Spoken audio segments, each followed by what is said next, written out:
یہ معافی کا کوئی چانس نہیں ہے۔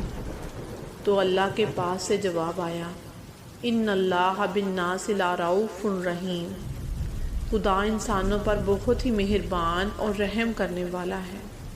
اے میرے پروردگار، میرے عیبوں پر پردہ ڈال دے، میری پریشانیوں کو، مشکلوں کو، مصیبتوں کو، غموں اور دکھوں کو امن، سکون، راحت و خوشی اور خوشحالی میں تبدیل کر دے۔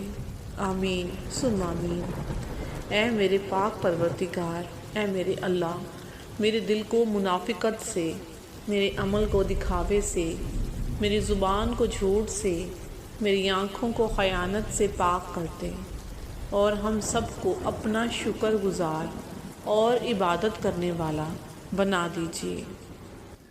توبہ ایک ایسا دروازہ ہے جو موت کی ہچکی تک کھلا رہتا ہے۔ دعا ایک ایسا عمل ہے جو تقدیر کو مات دے سکتی ہے، اور ضمیر ایسا ساتھی ہے جو ہمیشہ حق کی راہ دکھاتا ہے۔ سبحان اللہ۔ فرمانے مولا امام حسن